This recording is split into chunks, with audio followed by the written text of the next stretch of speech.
যখন জন্ম তুমি নিয়েছিলে ভবে তুমি মাত্র কেঁদেছিলে হেসেছিল সবে এমন জীবন হবে করিতে গঠন মরণে হাসিবে তুমি কাঁদিবে ভবান আল্লাহুম্মা سيدنا مولانا محمد وعلى آل سيدنا مولانا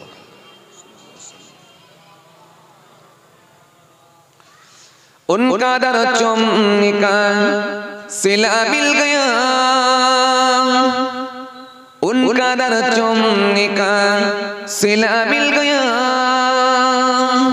सर उठाया तो मुझको खुदा मिल गया आसियों का बड़ा मर्तबा मिल गया आसियों का बड़ा मर्तबा मिल गया हस्र में दामनी मुस्तफा मिल गया अल्लाहुम्मा सय्यदना मौलाना मुहम्मद ওয়ালা আলি সাইয়্যিদিনা আমাকে একাকে চা দিয়েছে আপনাদের চা কমিটি কই যখন জন্ম তুমি নিয়েছিলে ভবে তুমি মাত্র কেঁদেছিলে হেসেছিল সবে এমন জীবন হবে করিতে গঠন মরণে হাসিবে তুমি কাঁদিবে ভুবন আল্লাহুম্মা সাইয়্যিদানা মাওলানা ওয়ালা আলি সাইয়্যিদিনা মাওলানা ज़मीं मैली नहीं होती ज़मन मैला नहीं होता ज़मीं मैली नहीं होती ज़मन मैला नहीं होता अल्लाहुम्मा सय्यदना मौलाना मुहम्मद वला आलि सय्यदना मौलाना ज़मीं मैली नहीं होती ज़मन मैला नहीं होता मोहम्मद की गुलामों का मोहम्मद के गुलामों का कफन मैला नहीं होता जोरे बोलें ना सुभान अल्लाह जोरे खावे ना मोहम्मद के गुलामों का मोहम्मद के गुलामों का कफन मैला नहीं होता अल्लाहुम्मा कोई कमिटी একটু চা দেন না ইনাদেরকে আমাকে একা একটু হাবিব দেন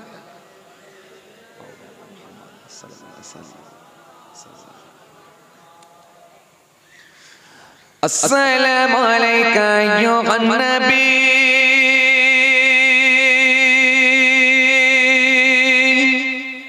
السلام عليك أيها النبي السلام يا نبي السلام يا نبي السلام يا نبي السلام يا نبي يا نبي السلام يا نبي السلام يا نبي السلام اللهم सय्यदना वाला सय्यदना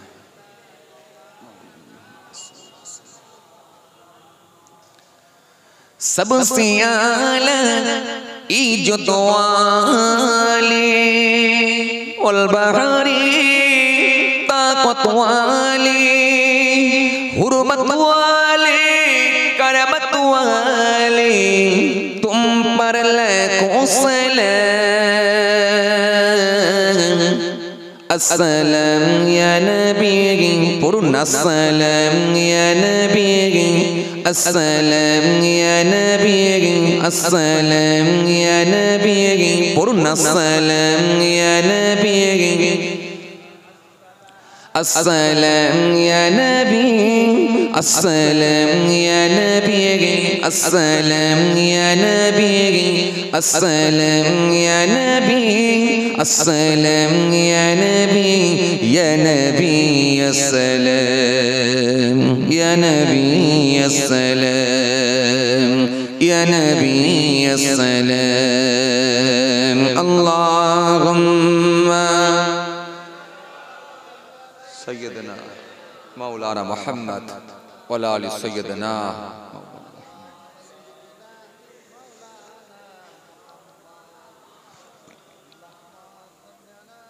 रब की प्यारी रज दुलारी रब की प्यारी रज दुलारी हम हो तुम्हारी तुम हो हमारी दावते रहमत वाली तुम पर लाखों सलाम अस्सलाम या नबी अस्सलाम या नबी अस्सलाम या नबी अस्सलाम या नबी अस्सलाम या नबी अस्सलाम या नबी अस्सलाम या नबी अस्सलाम या नबी अस्सलाम या नबी या नबी अस्सलाम या नबी अस्सलाम या नबी अस्सलाम अल्लाहुम्मा सय्यदना मौलाना मुहम्मद वला आलि सय्यदना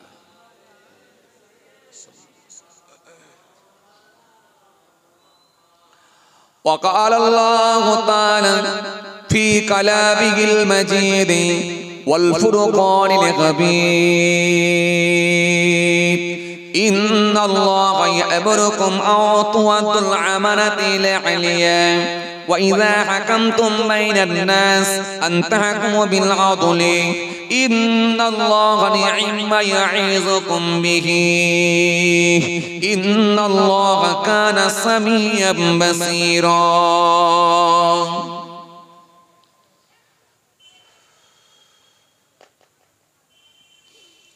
वक़ाल अल्लाहु ताला फी कलामिहिल मजीद वल फुरक़ानिल हमीद वद्द कसीरुम मिन अहलिल किताब लौ यरुद्दूनकुम मिन बअदि ईमानिकुम कुफ्फारन हसदन मिन इंदि अनफुसिहिम मिन बअदि मा तबय्यना लहुमुल हक़ फ़अफ़ू वस्फ़हू हत्ता यअतियल्लाहु बिअम्रिही इन्नल्लाहा अला कुल्लि शैइन क़दीर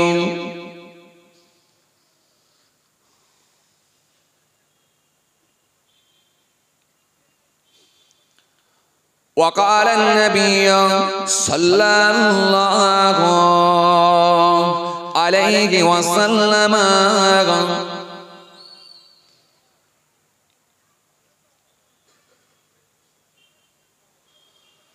वअन आयशा क़ालत काना रसूलुल्लाहि सल्लल्लाहु अलैहि वसल्लम युहिब्बुल हलवा वल असला इला आखिल हदीस औ कमा क़ाल प्यारे हाज़िर मजलिस, सद्दियो दिनदार ईमानदार परहेजगार मुत्ताकी बयोज्येष्ठ आल्लाहওয়ালা প্রবীণ মানুষেরা,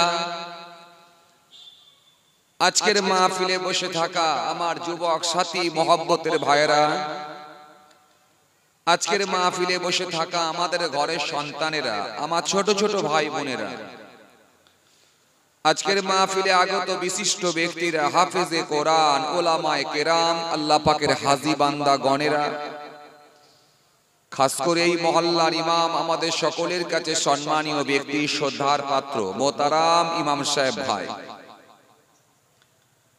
পাশাপাশি আরো জানাই আমাদের সকলের কাছে সম্মানীয় ব্যক্তি, খুব প্রবীণ মানুষ, যোগ্য মানুষ, মোহতারাম এই মসজিদের মুয়াজ্জিন সাহেব।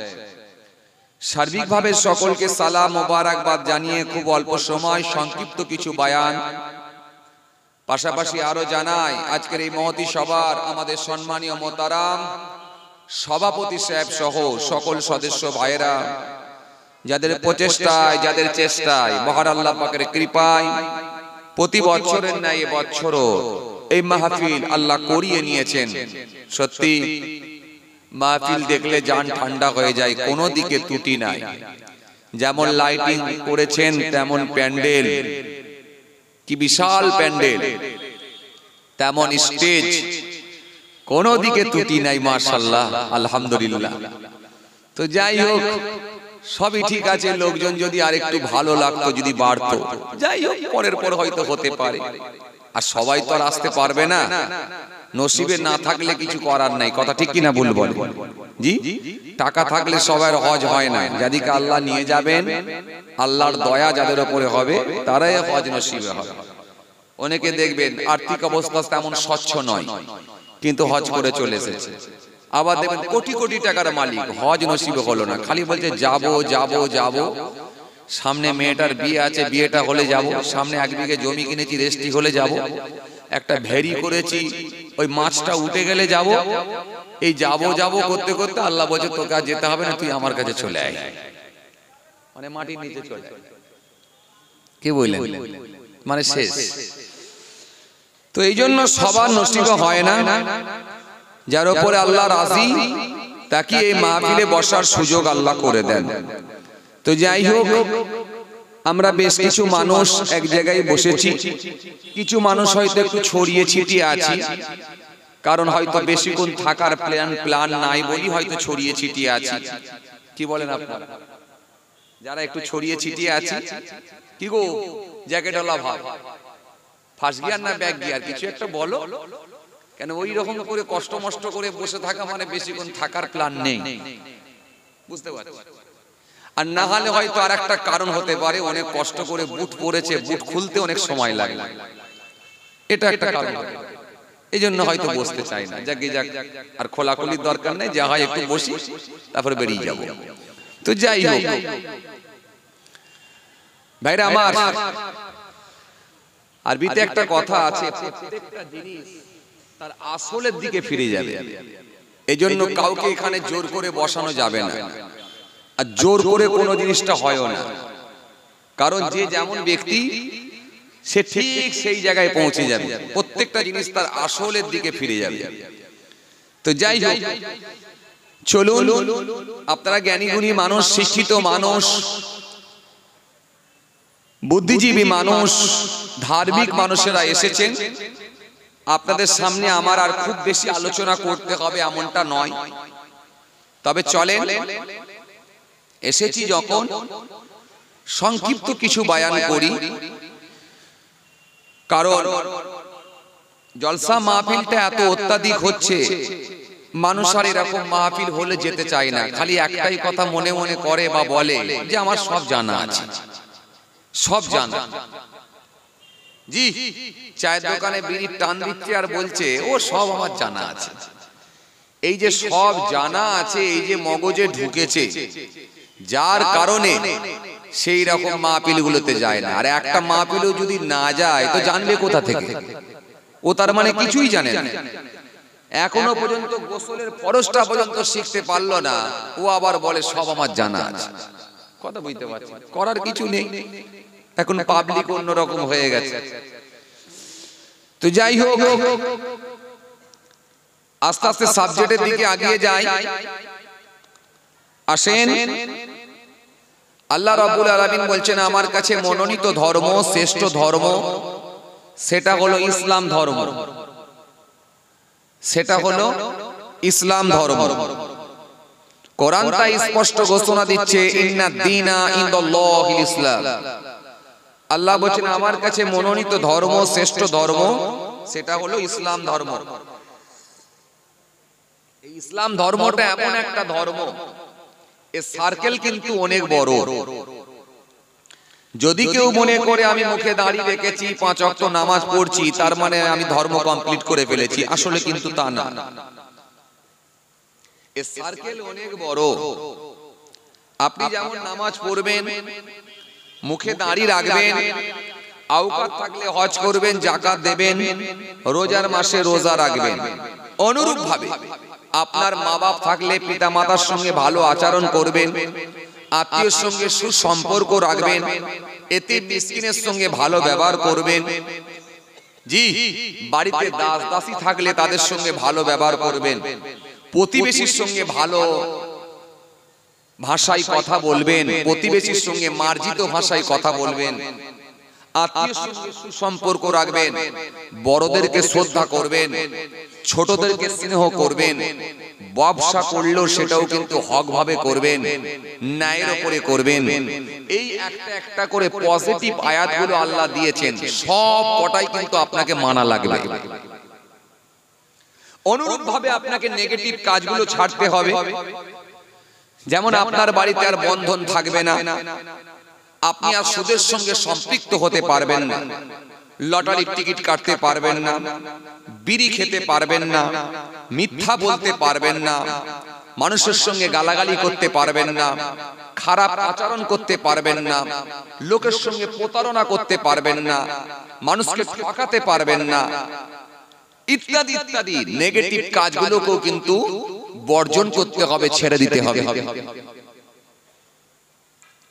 কোরআন শরীফের মধ্যে আল্লাহ রাব্বুল আলামিন খালি 500টা আয়াত দিয়েছেন আদেশ আর নিষেধ, চলবে আর চলবে না, করো আর করো না, এই আয়াত খালি দিয়েছেন 500 আয়াত। সুতরাং টোটালটা যদি আপনি মেনে নিতে পারেন, তবে কিন্তু আপনি আল্লাহর বিধানকে মেনে নিতে পারলেন। এইজন্য কোরআন স্পষ্ট ঘোষণা দিয়েছে, উদখুলু ফিস সিলমি কাফা। আল্লাহ বলেছে সম্পূর্ণভাবে ইসলামের মধ্যে দাখিল হও, পরিপূর্ণভাবে ইসলামের মধ্যে ঢুকে পড়ো। পরিপূর্ণভাবে যদি আপনি ঢুকে পড়েন, ফায়দা কার? লাভ কার? লাভ হলো আমাদের, যারা ধর্ম মানবে তাদের নিজেদের লাভ। এখানে আল্লাহর কোনো বেনিফিট নাই, এখানে আল্লাহর কোনো ফায়দা নাই। ফায়দা কার? আমাদের নিজেদের। কারণ এই পৃথিবীর জমিনে আপনি 50 বছর বেঁচে থাকবেন, আপনার পথ চলাটা সহজ হয়ে যাবে। 60 বছর বেঁচে থাকবেন, 60 বছরের পথ চলাটা সহজ হয়ে যাবে। 80 বছর থাকবেন, 80 বছরের জীবনযাপন করাটা আপনার জন্য খুব সহজ হয়ে যাবে। এই জন্য আল্লাহ বলেছেন আমার একটা বিধান আছে, সংবিধান আছে, আইন আছে, কানুন আছে, ল আছে, এই সংবিধানকে তোমরা মেনে নাও। জোরে বলবেন না, আরো জোরে বলবেন না। এই সংবিধান মানলে কি হবে? তোমরা জ্ঞানার হবে, তোমাদের পথ চলাটা খুব সহজ হয়ে যাবে, পৃথিবীর জমিনে সুষ্ঠুভাবে জীবনযাপন করতে পারবে। আর যদি সংবিধান না মানো কি হবে? ফলে তোমরাই অসুবিধা ফিল করবে। কি অসুবিধা? একজনের জমির ধান অন্যজন কেটে নিয়ে পালাবে, একজনের জমির এই একজনের পুকুরের মাছ অন্যজন জাল ফেলে তুলে নিয়ে পালাবে, একজন ক্ষমতাবান লোক রোগা পাতলা লোকের পকেট থেকে টাকা বের করে নিয়ে পালিয়ে যাবে, কারণ তাদের মধ্যে কোনো সিস্টেম থাকবে না। তখন তারা অন্যায়ের রাস্তাটাই বেছে নেবে, অন্যায় পথের দিকে তারা ধাবিত হবে। এই জন্য আল্লাহ বলেন তোমাদের সুবিধার্থে আমি একটা সংবিধান দিয়েছি, আইন দিয়েছি, এই আইন অনুযায়ী তোমরা পৃথিবীর জমিনে আমার আইনটাকে মেনে চলো। আমরা কিছু মানুষ মনে করি আমাদের উপরে বোঝা চাপানো হয়েছে, কিন্তু না, এটা আমাদের সুবিধার্থে দেওয়া হয়েছে। এই আইন আপনাকে মানতে হবে। হে তরুণিয়া নওজওয়ান যুবকেরা, ইয়া ভাই মুরব্বিয়ানেরা, বাবারা শুনে কে দিন বাবা, বাবারা জেনে কে দিন বাবা। শুধু আইন আপনি আল্লাহর হুকুম মানছেন এমনটা না, আপনি যে দেশে বসবাস করেন দেশের আইনও আপনাকে মানতে হয়। আপনি যে রাজ্যে বসবাস করেন রাজ্যের আইন আপনাকে মানতে হয়। শুধু তাই নয়, যে রাজ্যে আপনি বসবাস করবেন রাজ্যের আইনকে আপনার প্রাধান্য দিতে হয়। আপনি যদি বলেন আইন মানি না, বুড়ো আগুন যদি দেখিয়ে দেন, তাহলে আপনাকে দেশ বিরোধী বলা হবে, ও বাবাজি দেশদ্রোহী বলা হবে, আপনাকে সন্ত্রাসবাদী বলা হবে। যে কোনো একটা তকমা লাগিয়ে দিয়ে ইচ্ছা করলে প্রশাসন আপনাকে অ্যারেস্ট করতেও পারে। প্রত্যেকটা জিনিসের একটা সিস্টেম আছে। বাচ্চা যখন জন্মগ্রহণ করবে আমাদের ফার্স্ট কাজ একটা জন্ম সার্টিফিকেট বানাতে হয়। এরপরে যখন একটু বড় হয় একটা আধার কার্ড বানানো হয়। তারপরে যখন একটু বড় হয় একটা ভোটার কার্ড বানানো হয়। যখন ছেলেটা একটু বড় হয় একটা রেশন কার্ড বানানো হয়। এই সিস্টেম আপনাকে মানতে হয়। যদি জন্ম সার্টিফিকেট না থাকে, আধার কার্ড না থাকে, ভোটার কার্ড না থাকে, রেশন কার্ড না থাকে, তাহলে সে এদেশের নাগরিক বলে আপনি প্রমাণ করতে পারবেন না। এদেশের নাগরিক নয় বলে সাব্যস্ত করা হবে। সব থাকার পরেও বলছে এনআরসি করে ঢুকিয়ে দেবো। কথা বলছেন না কেন? সব থাকার পরেও বলছে এনআরসি করে ঢুকিয়ে দেবো। আর যদি না থাকে কি?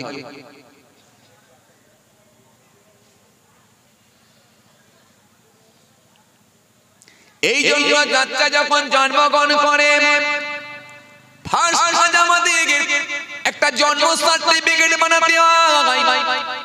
এরপরে পর ডকুমেন্টস গুলোকে আমাদের রেডি করতে হয়।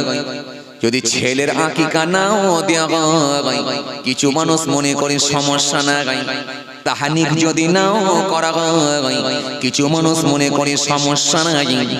ভালো একটা সুন্দর যদি নাম নাও দেওয়া হয়, কিছু মানুষ মনে করে সমস্যা না। কিন্তু আধার কার্ড না বানালে সমস্যা আছে, জন্ম সার্টিফিকেট না বানালে সমস্যা আছে। আমরা এরকম কিছু মানুষ মনে করি। কথা ঠিক কিনা ভাই? আগের দিনে যা হয়েছে হয়েছে, বাপ যা করেছে করেছে, দাদু যা করেছে করেছে, ছেলে কিন্তু এই ভুল করতে আর নারাজ। এই জন্য আমাদের অনেকের মুরব্বীরা দেখবেন জন্ম সার্টিফিকেট বানাই না, কিন্তু আজকের দিনে যুবকরা পুরো এনআরসির হাওয়া থেকে সাইজ হয়ে গেছে। ছেলে হলে আগে জন্ম সার্টিফিকেট বানাও, তারপরে অন্য কাজ করবে। কথা ঠিক কিনা বলেন? মনে নেই আপনাদের? কি গো এনআরসির হাওয়া মনে নেই? হ্যাঁ, এনআরসির যখন হাওয়া উঠেছিল সব মানুষ তখন ভালো করে বুঝে গেছে কাগজ বানানো দরকার ছিল। সেই এনআরসির হাওয়া থেকে মানুষ শিখে গেছে। ও বাবাজি আমার ভাইরা শুনে কেঁদে, এমনকি 80 বছরের মুরব্বী সে সময় সেও দেখবেন কাগজের পলিথিন নিয়ে দৌড়াদৌড়ি করছে নাম সংশোধন করার জন্য। জুমার দিনে 80 বছরের মুরব্বী হাতে একটা পলিথিন প্যাকেট নিয়ে কোথায় যাচ্ছে? নাম সংশোধন করব। মাচার ওপরে 3 জন যুবক ছেলে বসে আছে।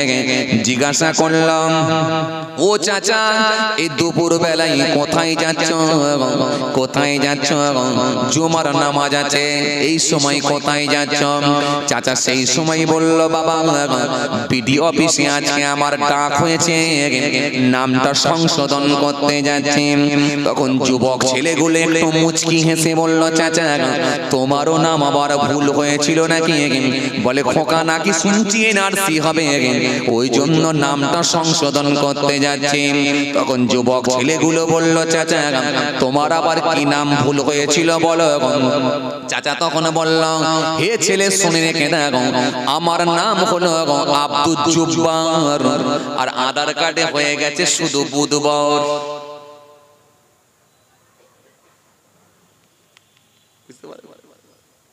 নাম হচ্ছে আব্দুল জব্বার, আধার কার্ডে উঠে গেছে শুধু বুধবার।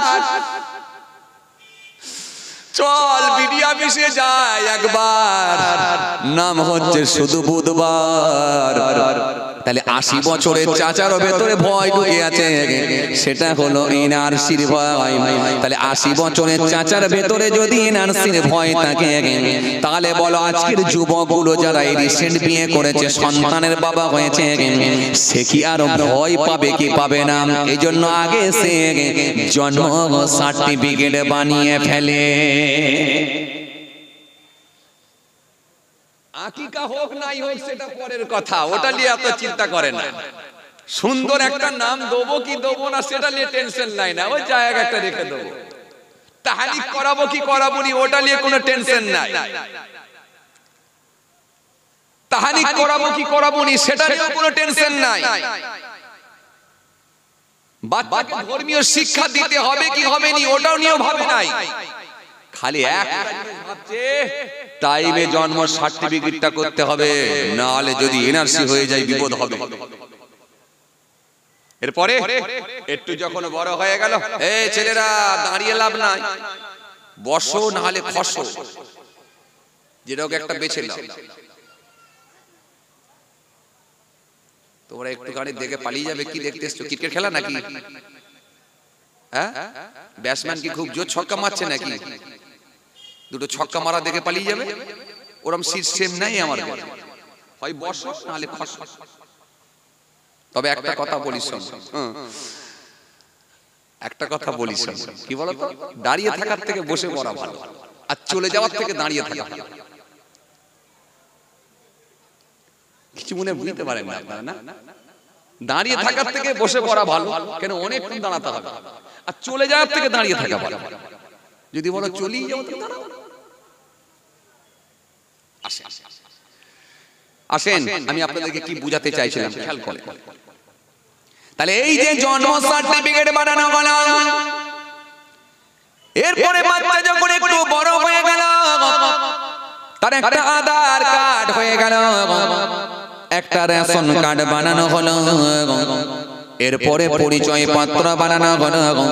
সব ডকুমেন্টস গুলো আপনাকে রেডি করতে হয়, যেহেতু আপনি এই দেশের নাগরিক। এদেশের নাগরিক বলে প্রমাণ করতে হলে ডকুমেন্টস আপনাকে ঠিক রাখতে হয়। শুধু তাই নয়, রোডের উপর দিয়ে আপনি গাড়ি চালালে, এই রোডের উপর দিয়ে আপনি যদি গাড়ি ড্রাইভিং করেন, আপনাকে লাইসেন্স বানাতে হয়। তার মানে চালাবার আপনাকে অনুমতি দিল সরকার, এই সরকার আপনাকে অনুমতি দিয়েছে, তার মানে আপনি এবারে গাড়ি চালাতে পারবেন, লাইসেন্স বানাতে হয়।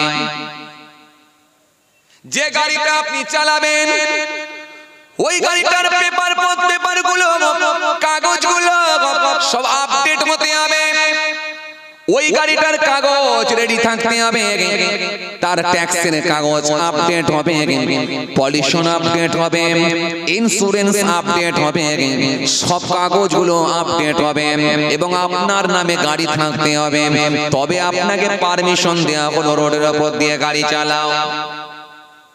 এরপরে যখন আপনি গাড়ি চালাবেন, গাড়ি চালানোর জন্য কিছু সিস্টেম আছে, এই সিস্টেমগুলো আপনাকে জানতে হয়। যখন আপনি টাইল দিতে যাবেন, লাইসেন্স বানাবেন, তখন কিন্তু আপনাকে কোশ্চেন করা হবে, লেফট সাইডে গেলে কি করতে হবে, রাইট সাইডে গেলে কি করতে হবে, লেফট সাইডে গেলে কি করতে হবে, ডান দিকে গেলে কি করতে হবে, বাঁ দিকে গেলে কি করতে হবে, চৌরাঙ্গি মোড়েতে যদি লাল বাতি জ্বলে যায় কি করতে হবে, সবুজ বাতি জ্বলে গেলে কি করতে হবে, ইয়েলো বাতি জ্বলে গেলে কি করতে হবে, এই বাতির সিগন্যাল আপনি কি ইউটার্ন নেবেন কিভাবে, সব কিছু কিন্তু আপনি লাইসেন্স বানাবার আগে আপনাকে শিখিয়ে দেওয়া হয়। যদি আপনি সব কিছু ঠিকঠাক ভাবে নিতে পারেন তবে লাইসেন্সে সিগনেচার মারা হবে, তবে গাড়ি চালাবার অনুমতি আপনাকে দেওয়া হবে। এই জন্য প্রত্যেকটা জিনিসের একটা সিস্টেম আছে। আল্লাহ বলেন পৃথিবীর জমিনে যদি তোমাদের বাঁচতে হয় 18 বছর বাঁচবে, 19 বছর বাঁচবে, 80 বছর বাঁচবে, 60 বছর বাঁচবে, 50 বছর বাঁচবে, আমারও কিছু সিস্টেম আছে। এই সিস্টেম গুলো তোমাদের মানতে হয়। শাহাদাতুল্লাহ ইলাহা ইল্লাল্লাহ ওয়া আন্না মুহাম্মাদান আবদুহু রাসূল ওয়া ইকামিস সালাত ওয়া ইতাইজ যাকাত ওয়াল হজ্জ ওয়া সাওমি রমাদান। এইজন্য আমার নবী সুন্দর করে বললেন ইসলামের বুনিয়াদ হলো 5টা।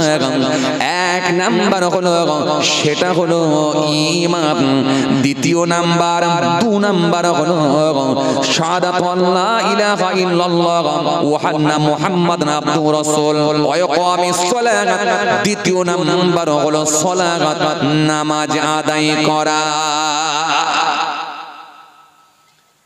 নামাজটা যদি পড়া হয় কি হবে, এই নামাজ তোমাকে পথ দেখাবে, রাস্তা দেখিয়ে দেবে।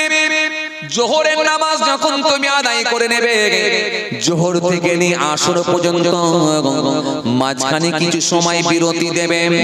এই সময়টা যখন বিরতি দেবে তোমার বুকের ভিতরে একটা আমি আল্লাহর ভয় ঢুকে যাবে। তুমি আর অন্যায় কাজের দিকে ধাবিত হতে পারবে না, কারণ তোমার মনটা তখন এরকম হয়ে যাবে এই টাটকা জোহরের নামাজ পড়ে এলাম, আবার সামনে আসরের নামাজ পড়বো, আর মাঝখানে আমি কেমন করে মিথ্যা বলবো। তোমার ভেতরে একটা ভয় ঢুকে যাবে, কেমন করে অন্যায় কাজ করবো, আর হয় না। এই জন্য আল্লাহ বললেন তুমি আমার হুকুমটা মেনে নাও।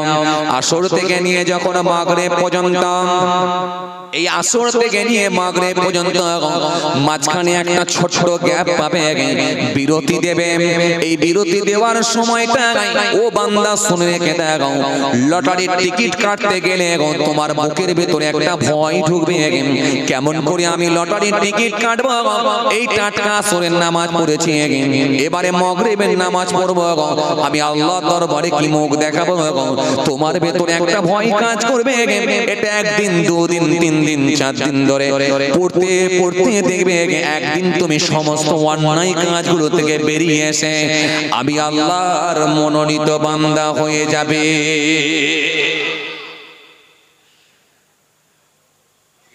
এই জন্য আল্লাহ বলছে আমার ইবাদত করো, করলে কি হবে? লাভ তোমাদের, আমার নয়, লাভ তোমাদের। ইয়া আইয়ুহান নাস উবুদু রাব্বাকুমুল্লাযী খলাকাকুম ওয়াল্লাযীনা মিন ক্বাবলিকুম লাআল্লাকুম তাত্তাকুন। হে মানুষ সকল, তোমরা রবের ইবাদত করো, জিকির করো। তিনি তোমাদেরকে সৃষ্টি করেছেন, তোমাদের পূর্বের মানুষগুলোকে সৃষ্টি করেছিলেন, উদ্দেশ্য অন্য কিছু নয়, লাআল্লাকুম তাত্তাকুন, যাতে করে তোমরা মুত্তাকি, পরহেজগার, খোদাভীরু হতে পারো। জোরে বলবেন না? আরো জোরে বলবেন না? তাহলে আমার ইবাদত করলে কি হবে? তোমরা মুত্তাকি হয়ে যাবে, পরহেজগার হয়ে যাবে, খোদাভীরু হয়ে যাবে। এই জন্য রব বলছেন এই সংবিধান তোমরা মেনে নাও, আইন তোমরা মেনে নাও।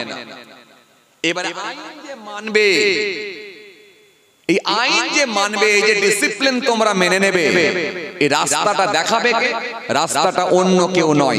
আমি একজন টিচারকে মনোনীত করেছি, আমি একজন শিক্ষককে মনোনীত করেছি। তিনি কে? মাতাকুম রাসূল ফাকুযুহু ওয়া মা নাহাকুম আনহু ফান্তাহু। আমার রাসূল তোমাদেরকে যা আদেশ করেন তোমরা স্বতঃস্ফূর্তভাবে গ্রহণ করো, নবী যেগুলো তোমাদেরকে বারণ করেন সেগুলো থেকেই বিরত থাকো। কারণ নবীর আদেশ আর নিষেধ মানে আমি আল্লাহ আমারই আদেশ আর নিষেধ। জোরে বলতে পারেন না একটু? এবার আসেন, তাহলে পথ দেখাবেন আপনাকে কে? রাসূলুল্লাহ। রাসূলুল্লাহকে আল্লাহ রাব্বুল আলামিন এমন একজন মাস্টার করলেন, এমন একজন টিচার করলেন, জিরার মাস্টার অন্য কেউ নয়, রাসূলুল্লাহর মাস্টার অন্য কেউ নয়, স্বয়ং আল্লাহ হলেন তিনার মাস্টার। জোরে বলবেন না? কারণ আমার নবী কোনো কথা বলে না যেটা আমি আল্লাহ আমার হাবিবকে জানাই, সেটাই আমার নবী তোমাদের সামনে বলে দেয়। হাবিবের কাছে যেত কি ওহী, ওহী হলো দুই প্রকার, একটা হলো ওহী মাতলু আর একটা হলো ওহী গায়র মাতলু। সুতরাং আমার হাবিব আমার দোস্ত কোনো মন গড়া কথা বলে না, যেটা আমি আল্লাহ নির্দেশ করি সেটাই আমার হাবিব তোমাদেরকে জানিয়ে দেয়। কারণ হাবিবকে যদি পৃথিবীর জমিনে কোনো টিচারের কাছে পাঠাতাম, টিচারের কাছে পাঠালে সমস্যা কি হতো জানো? আমরা যে যত বড়ই বিদ্বান হই না কেন, যে যত বড়ই পণ্ডিত হই না কেন, আমাদের একটা করে মাস্টার থাকে, টিচার থাকে। এই টিচারের সামনে যখন আমরা পৌঁছে যাই, স্যার ভালো আছেন, কোন হুজুরকে দেখলে আসসালামু আলাইকুম, এই যে নত হয়ে যাওয়া, এই যে আপনার মধ্যে একটা শিষ্টাচার দেখানো, শিষ্টাচার যে দেখাতে হয়, একটা যে আদব দেখাতে হয়। সুতরাং রাসূলুল্লাহকে যদি পৃথিবীর জমিনে কোনো মাস্টারের কাছে পাঠানো হতো, তাকে দেখলে আমার রাসূলুল্লাহকেও সম্মান দিতে হতো, নবীকে ছোট হতে হতো, নবীকে তার কাছে নত হতে হতো। এইজন্য আল্লাহ বলেন আমার হাবিবকে পৃথিবীর জমিনে কোনো মাস্টার লাগে না, আমার হাবিবের মাস্টার স্বয়ং আল্লাহ নিজেই হয়ে গেছে। এবার সেই মাস্টার আপনাকে পথ দেখাবে, রাস্তা দেখাবে, ডিসিপ্লিন আপনাকে মানতে হবে। মানলে কি হবে? মানলে আমাদের লাভ, আমাদের লাভ। কেন? এই যে 65 বছর বেঁচে থাকবেন, পথ চলাটা আপনার সহজ হয়ে যাবে।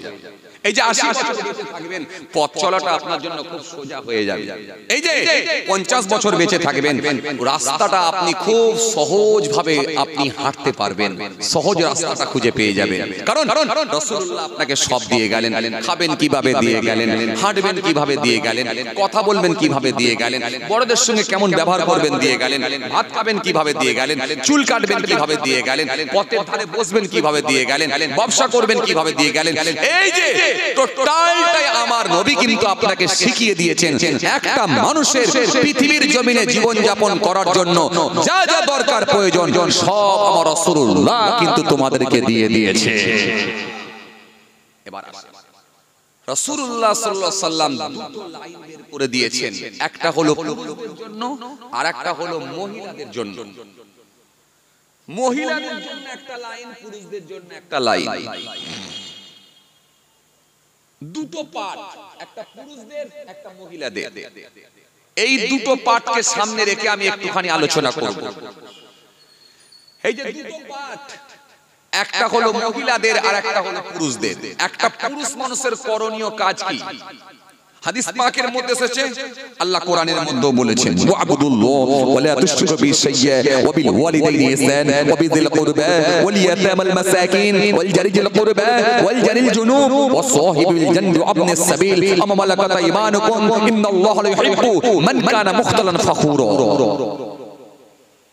পুরুষদের জন্য আয়াত এসেছে, রাসূল হাদিসও দিয়েছেন, আর মহিলাদের জন্য আয়াত এসেছে কোরআনের, আর নবী হাদিসও দিয়েছেন। একটা মহিলার করণীয় কাজ কি?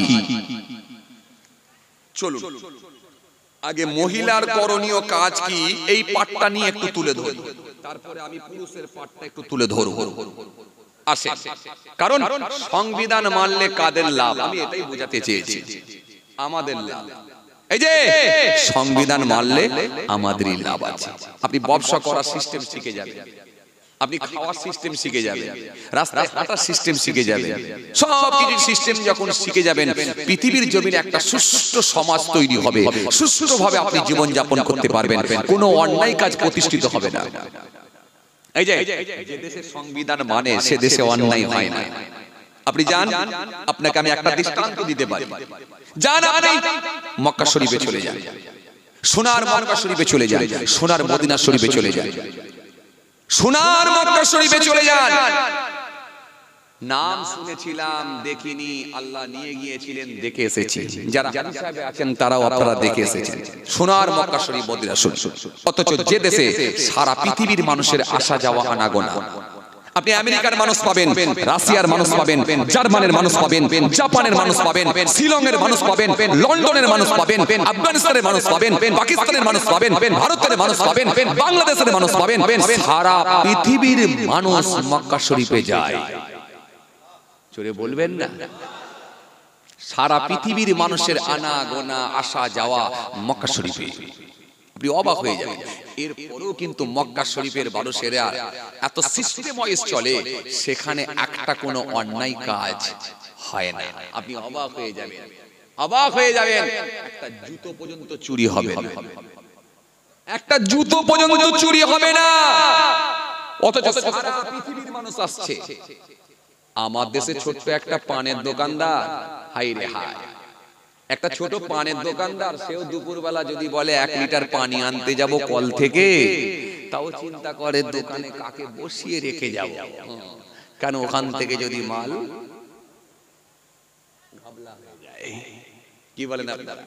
আবার যাকে বসিয়ে রেখে যাচ্ছি তাকে নিয়েও টেনশনে আছি, আবার ও যদি ক্যাশ বাক্স থেকে মাল, বলো বলো বলো, ও যদি ক্যাশ বাক্স থেকে মাল, ওই জন্য আবার তার আগে কি করছি, ক্যাশ বাক্সে ছোট একটা তালা মারছি, যাতে করে ওকেও জব্দ করা যায়।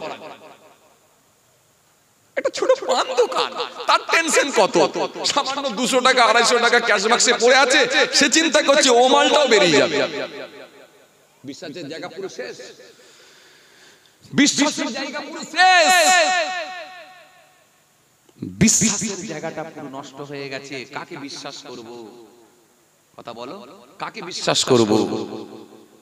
কিন্তু মক্কা শরীফে যান, আপনাকে আমি বলেছি একটা দৃষ্টান্ত তুলে ধরব। সোনার দোকানদার, সোনার দোকানদার, দোকানের ঝাঁপ তোলা আছে, ডাইরেক্ট গিয়ে মসজিদে গিয়ে নামাজ পড়ছে। জোরে বলবেন না? সোনার দোকানদার, দোকানের ঝাঁপ তোলা আছে, দোকান ওপেন, কাস্টমার যদি এসে পৌঁছে যায়, কাস্টমারকে বলে যাও মসজিদে গিয়ে নামাজ পড়ো।